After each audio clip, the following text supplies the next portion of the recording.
Hello, my name is Sonali Chopra. Welcome back to another episode of Around the World.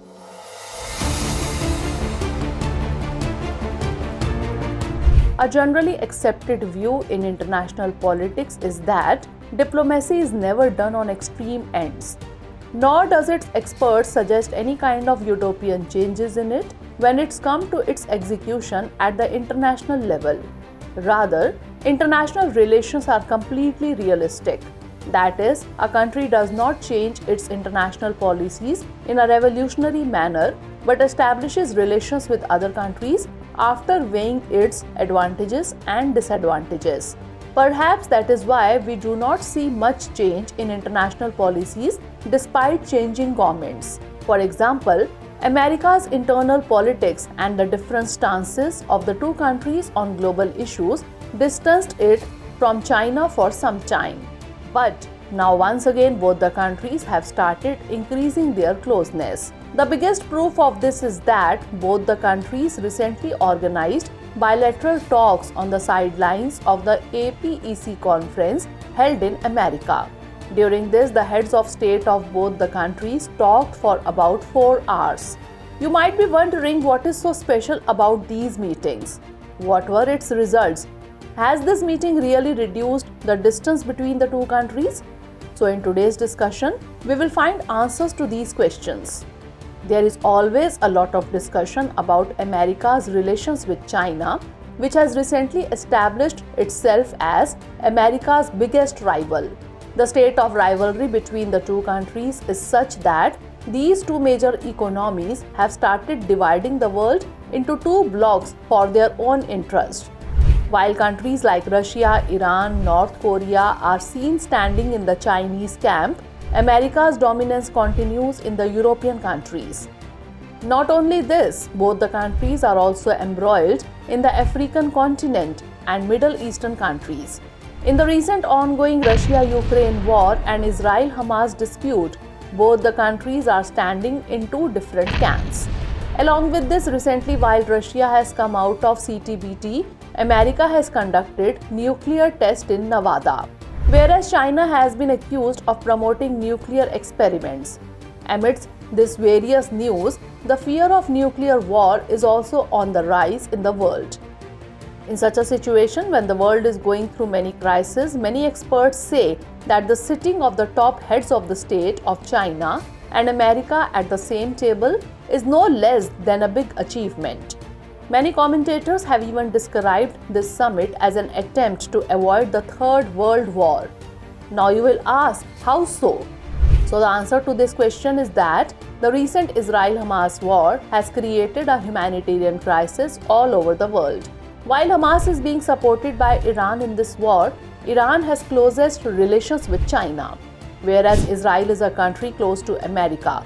In such a situation, the mutual discussions between China and America have definitely indicated to the world that both the countries are committed to a ceasefire. Experts say that this will also send a good signal between the allies of both the countries. Besides, efforts for ceasefire in the world will also be intensified.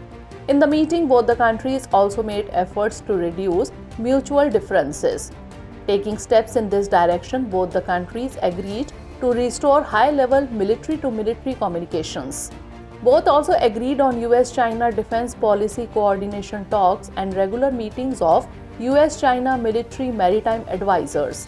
This agreement between the two countries also becomes important because in recent times, the number of encounters between Chinese and American military ships and aircraft has been continuously increasing.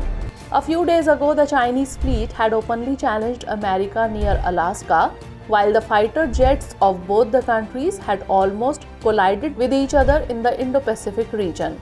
Amidst these conflicts, the mutual agreement between the two countries has raised a new hope.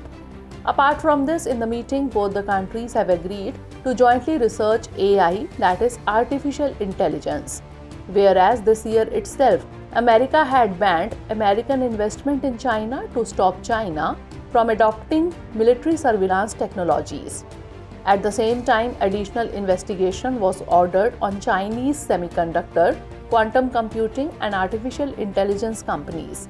America had taken this step due to its security interest. In such a situation, the increasing technical cooperation between the two countries has worked to restore confidence. Not only this, both the countries also agreed to deal with the source of fentanyl, a highly addictive synthetic opioid. This agreement becomes extremely important for America because it is a major cause of drug overdose in America, whereas the major source of chemicals used in such medicines is mainly China. In such a situation, through this cooperation, China has indicated that it is sensitive about the interest of America. Apart from all this, the coming together of the two countries will also intensify the efforts of the major economies of the world regarding climate change. This is because, in a move to improve their relations, shortly before the meeting, the US and China endorsed a new renewable energy target and agreed to joint initiatives to reduce methane and plastic pollution. Whereas before this, China had refused to do so. Considering all these results, the conference is being considered successful.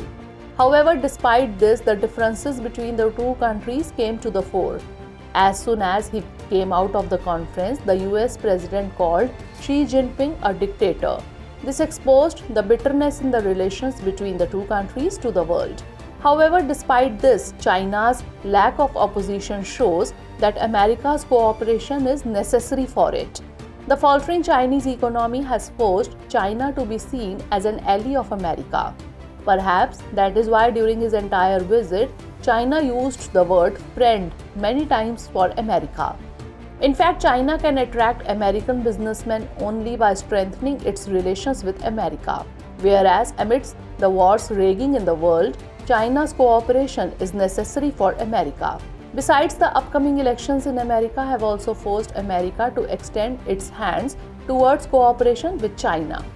In such a situation, despite not having complete agreement on many issues, both the countries have definitely indicated the restoration of trust. In other words, this meeting can definitely be considered an important stop between global rivals. However, this relationship may change in future due to economic and political interest. Since both the countries have made efforts to take steps towards cooperation, it is a positive message for the world. Now it is the turn of the Sunday special episode of this program, in which we will talk about other important international news. There are signs of improvement in the deteriorating relations between India and Canada. India has restored e-visa services for Canadian citizens after nearly 2 months of standoff between the two countries. However, last month, the ban on visas including entry visa, business visa, medical visa, and conference visa was lifted. Along with this, the Prime Ministers of both the countries will meet face-to-face after the controversy in the G20 virtual summit. It is noteworthy that last September, the Canadian Prime Minister had alleged the involvement of Indian agents in the murder of a Khalistan separatist, which was completely rejected by India. Only after this, there was tension in the relations between the two countries. China is trying to increase its influence in South Asia, under which it is connecting many countries in BRI, that is Belt and Road Initiative. In this context, China has laid the foundation of the China-Myanmar Economic Corridor under the BRI project. This corridor starts from China's Yunnan province and extends to Myanmar's major economic centers Mandalay, Yangon, and Kyaukphyu. This corridor includes various infrastructure projects such as roadways, railways, and pipelines. As a strategic step, China has started efforts to expand the China-Myanmar Economic Corridor to the border of Sri Lanka. Let us tell you that India and Bhutan are the only countries in South Asia which have been left out of BRI and China's recent Global Development Initiative. The regional tension between Israel and Hamas seems to be increasing on the maritime front. Israel has accused Yemen's Houthi rebels of seizing their cargo ship in the Red Sea shipping route. According to media reports, the ship captured by Houthis is carrying members of 25 different nationalities, including Bulgarians, Filipinos, Mexicans, and Ukrainians. Following these allegations, the White House is considering redesignating the Houthi rebels as a terrorist group. In fact, in the year 2021, the then US President Donald Trump formally removed the Houthi rebels from the list of a terrorist group. Let's note down a question based on today's episode. The recent US-China talks are indicative of a new relationship between the two countries. Comment.